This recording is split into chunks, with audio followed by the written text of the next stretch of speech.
Hi there, Sandra here from Create in Spain. Today I have been, yesterday and the day before, I was playing with my laser making different things, and I have some bits left over, as you generally do with lasers, and I was wondering what to do with them.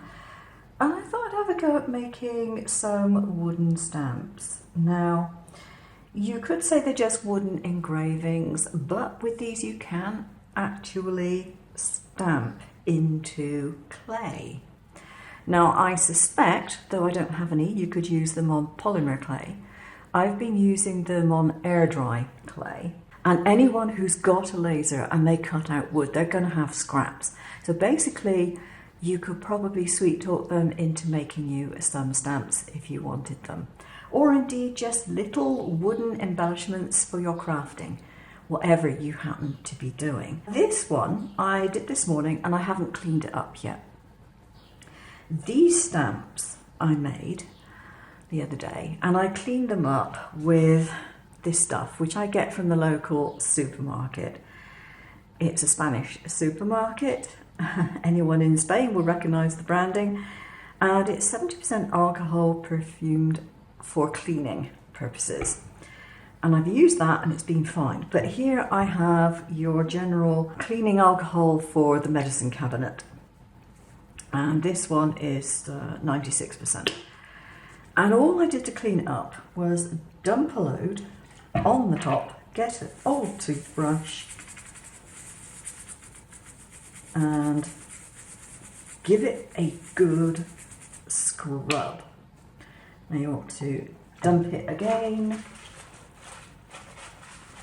Get some paper towel. Don't use anything that's got any lint on it because you'll spend ages trying to get the lint off. And you want to do that again if need be to make sure that it's clean. The paper towel will show you whether you're getting any dirt off or not.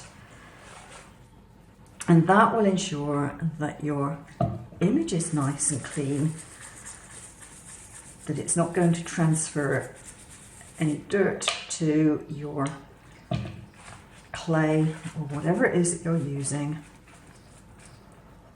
And that's that. You could probably even use them to stamp ink, because I haven't tried it, or to stamp with paint.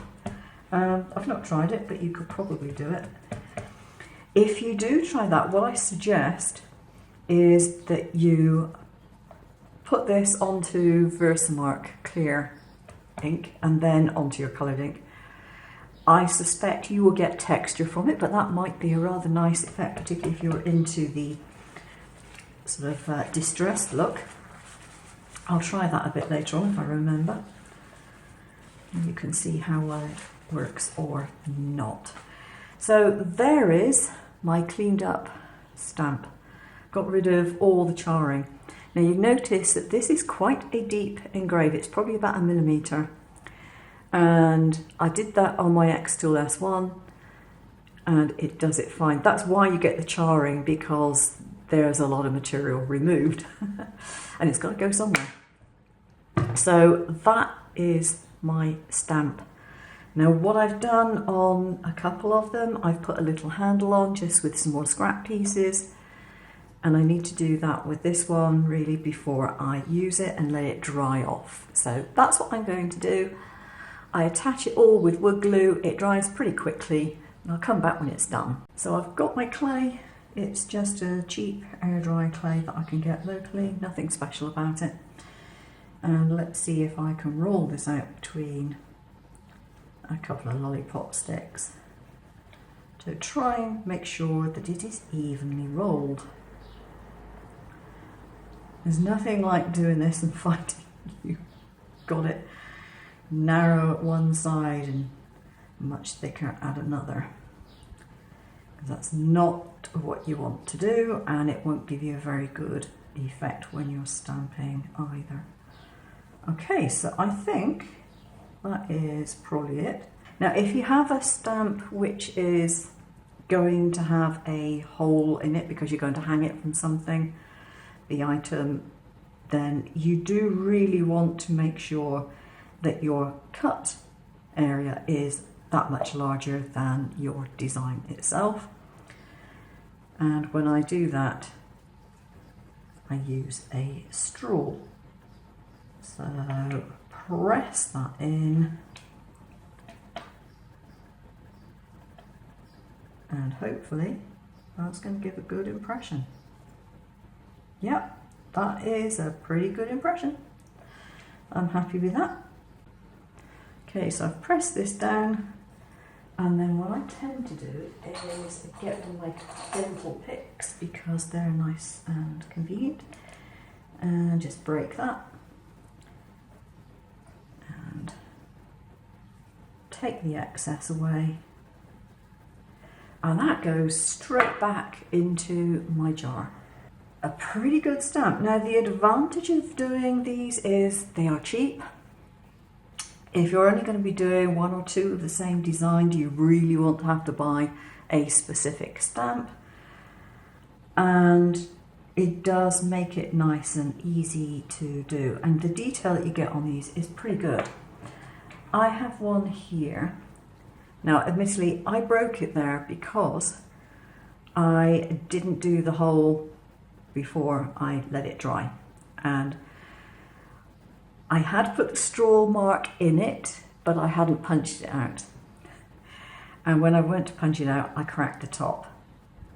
But this is only a test piece, it doesn't really matter. But you should be able to see on here the amount of detail that I was able to get. I can even read my name between these lines. That is pretty impressive. So you could use this for ornaments for the tree, where you only need to do a certain limited number would be ideal for it. You could add this sort of thing to the front of a card if you wanted to.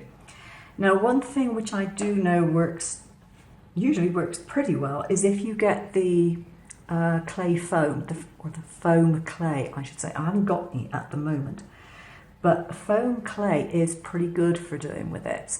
And it's very lightweight, and it doesn't break easily either. Now with these, because they're air dry clay, unless you're going to be putting it on, say, you could take this and wrap it onto a mug, wet it, wrap it onto a mug, and let it dry, and then seal your entire item, for example. If you're not going to do that with it, they're going to be relatively fragile, unless you put resin on them, and that will strengthen them, because other than that they are quite easily broken, being air dry clay. One of the things is, if you've got pendant trays like this, you can make things to fit into your pendant tray. You can paint the clay and then put it into a pendant tray and have it like that, or indeed you can do what I've done here, which is paint the item and then set it in a resin. And obviously you could do it in a type of mold that has got holes, so you can literally drop it as a pendant. But that looks pretty good, and that was made with this one here. So that isn't wood, that is the clay. I think that's come out pretty well. You haven't lost any detail on that, which is really great. So there we are. I hope you've enjoyed the video, and I will see you again soon.